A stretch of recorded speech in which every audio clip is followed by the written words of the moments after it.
Hello, Thomas Muller-Nilsson at Euractiv. I have a question about the GPS or alleged GPS cyber attack on Sunday. So on Monday, I mean, you said that you received information from the Bulgarian authorities that this was due to a blatant Russian interference. I was wondering, have the Bulgarian authorities shared with you the evidence for this? And I asked this because the Bulgarian Prime Minister said on Tuesday that they won't be investigating the situation, and he downplayed the significance of the attack. He said, look, this kind of thing happens all the time on eastern frontline states. So I was wondering if you had any comment on that. Thank you. Thanks a lot. Of course, it's for the Bulgarian authorities to decide how to take course of this action. What I can say is that I can confirm that there was GPS interference. Of course, what matters most is that the plane landed safely, and this is the key outcome of this episode. The radio interference was confirmed by the Bulgarian Air Traffic Service Authority, and I can quote a press release from their side. I believe that Paula already quoted on Tuesday, but if useful, I don't mind recalling, of course. Their press release said, during European Commission President von der Leyen's flights to Plovdiv, the satellite signal providing data to the aircraft GPS navigation system was disrupted. While approaching Plovdiv airport, the GPS signal disappeared. To ensure flight safety, air traffic control immediately purposed an alternative landing approach using ground-based navigation systems. So, of course, as I was saying, the landing occurred in safety, and this is the most important. Also, on the last point you mentioned, we absolutely agree. We are very well aware that, unfortunately, this incident is not specific to the President, meaning that it occurs on a very regular basis to many aircrafts flying, in particular next to our eastern border. The situation is complicated. It's a fact that since the start of the war, Russia's war of aggression in Ukraine, these episodes have been increasing, these episodes of disturbances of GNSS GPS signals, and therefore this is why a coordinated action from the European Union is needed. The Commission is supporting Member States in developing an EU-wide action plan with clear roles and responsibilities across sectors and levels, because we are very well aware that this is an issue occurring very regularly to our aircrafts, but also to our ships at times. And, of course, this is a difficult situation to handle. Other questions? You have a follow-up. Go ahead. Yeah, sorry, perhaps I didn't make my question clear enough. I mean, it just seems very puzzling. I mean, if you receive information from the Bulgarian authorities that the Commission's President plane was the victim of a blatant Russian interference attack, and then they say they're not going to investigate this incident, I mean, would you agree that that's, prima facie rather puzzling? And then I just have two small follow-ups as well. I mean, regarding the FT report, so they said that the pilots had to land using paper maps. Can you confirm that this is true? And also, I know Paula said on Tuesday that they had to circle the runway for longer than, the plane took longer than was expected. Did it take an hour? The FT reported that the plane circled for an hour, so I was wondering if you can confirm those two things as well. Thanks. Thanks. I don't have much information to share on the latter part. We have never given a delay ourselves or information on the timing ourselves.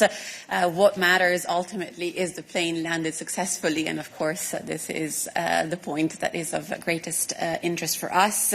On your other questions concerning the means used to land, we have never commented ourselves. I can just refer you to what the Bulgarian authorities have said themselves. They have referred to conventional navigation aids being used to successfully land the aircraft. Therefore, this is what they have said, and we would have nothing further to add to it. We actually wrote a story sort of debunking this, and just to give you an update, the Bulgarian Prime Minister this morning said that it was a partial interruption of the signal, which is found in densely populated areas, which you'll agree with me describes most airports in the world. And also the Deputy Prime Minister and Transport Minister denied there was evidence of disruption to the GPS signal, saying there is not a single fact supporting the claim to silence the GPS signal that affected the plane. So it seems like there wasn't even GPS interference anymore. And the fact that, if you allow me, if there was blatant targeting of the European Commission President's plane, that would constitute an act of war. And the fact that the Bulgarians aren't investigating this surely is quite worrying. So we would like a comment from the Commission on how are you taking this forward? Will you investigate it yourself? Will it adjust practices around sharing flight data, as the Italian Defence Ministry has suggested? And finally, can you please clear up once and for all, how long did the President's plane circle before landing? Because it went from an hour to apparently 5 minutes, according to the Bulgarian Prime Minister this morning. Thank you. Thanks. We have never commented on the delay ourselves, so you are reporting matters that were in the press, and we will continue not to comment on that. As I said, what matters is that the aircraft landed safely, and this is the most important point. For what concerns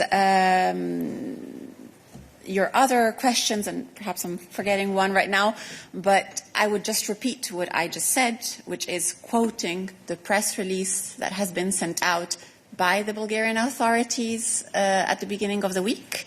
And the press release of the Bulgarian authorities says, during European Commission President Ursula von der Leyen's flight to Plovdiv, the satellite signal providing data to the aircraft GPS navigation system was disrupted. While approaching Plovdiv airport, the GPS signal disappeared. To ensure flight safety, air traffic control immediately proposed an alternative landing approach using ground-based navigation systems. Continuing from the press release of the Bulgarian authorities, since the start of the hostilities in Ukraine in 2022, there has been an increased number of disturbances related to GNSS GPS signals, and in the event of such disturbances, aircraft crews inform air traffic services. So this is the press release. I haven't finished my answer. Please wait for your follow-ups that I can conclude. Thank you. And on the latter part, let me just clarify that we have never been speaking of a targeting ourselves. I believe I got this question on Monday, and I was very clear in saying that we had no information in this sense. We are extremely well aware, as I was saying, that this is a matter that occurs to many aircrafts in Europe on a very regular basis. Therefore, it is an issue that the President's aircraft has had, but it's absolutely not isolated. As I was saying, it is a matter that unfortunately occurs in our skies and in our seas on a constant manner since the start of the war. So you're taking the matter forward about GPS, non-existent GPS interference you're taking a matter forward for something that essentially did not happen now, and the fact that it's not happened is quite a thing to note, since NATO Secretary General Mark Rutte yesterday said he's treating it as a serious security threat. Donald Trump, the US President, commented on it, and the Commission is now not going to investigate itself into the matter. Thanks. First, we don't have this investigative powers, I believe.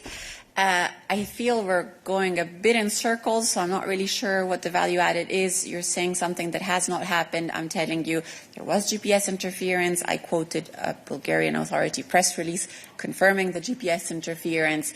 And I'm telling you that, of course, we're taking action, not in relation to this specific incident, which has occurred, but is one of the many. So we are taking action because it is an issue that our citizens are facing on a regular basis when flying, especially near the eastern border of Europe. The member states concerned are very well aware of the issue.